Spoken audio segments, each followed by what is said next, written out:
कोई आवाज नहीं जोन्स। मुझे भी कुछ सुनाई नहीं देता।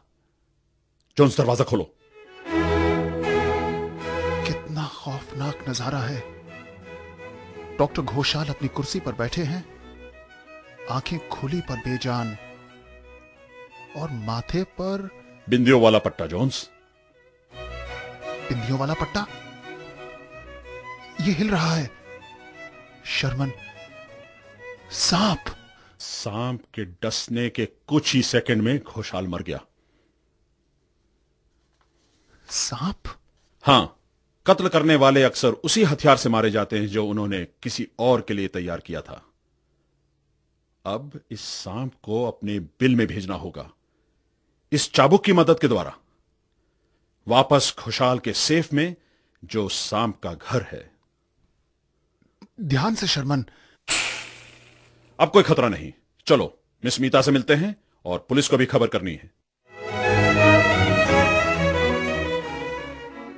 मुझे यकीन है मिस नीता कि पुलिस की डॉक्टर की जांच यह सिद्ध करेगी कि डॉक्टर घोषाल अपने ही पालतू सांप की डंक से मारे गए हैं। कितना खतरनाक इरादा था अंकल का। शर्मन का शुक्रिया अदा करो कि अब तुम खतरे के बाहर हो। बहुत बहुत शुक्रिया शर्मन साहब। काश मैंने आपको 2 साल पहले बुलाया होता।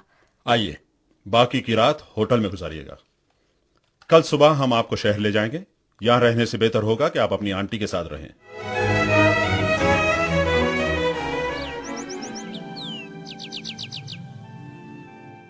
शर्मन, अब केस का पोस्टमार्टम हो जाए।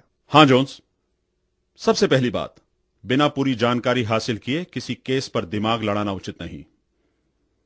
गाने बजाने वाले लोगों का घर में होना और उनका माथे पर बिंदियों वाला पट्टा पहनना, इन बातों ने मुझे शुरू में बहका दिया था। लेकिन कमरे की तहकीकात के बाद यह साफ हो गया कि जो भी खतरा था वो दरवाजे या खिड़की के रास्ते नहीं आ सकता। फर्श पर कीलों द्वारा जड़ा पलंग, नकली रस्सी और रोशनदान के कारण मुझे लगा कि वो रस्सी रोशनदान से निकलती हुई किसी चीज का पलंग तक पहुंचने के लिए एक माध्यम है। मुझे एकदम सांप का ख्याल आया। हमें मालूम था कि डॉक्टर को अपने गवैया दोस्तों से जंगली जानवर तोहफे के रूप में मिलते रहते थे। हो सकता है एक सांप भी मिला हो। और ऐसे जहर का इस्तेमाल करना जिसका कोई शारीरिक सबूत ना मिले, यह ख्याल एक डॉक्टर को ही आएगा।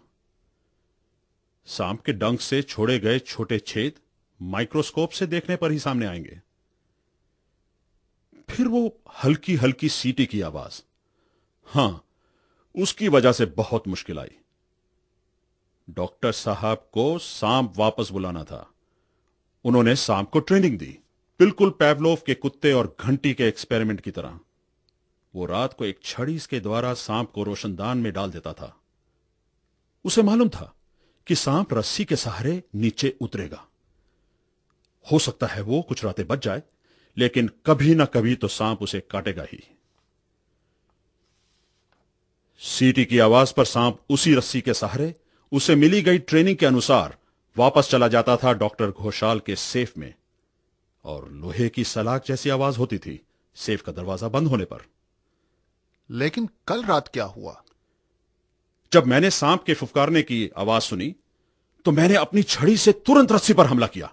सांप वापस रोशनदान के जरिए डॉक्टर घोषाल के कमरे में चला गया और अपने ही मालिक को डस बैठा।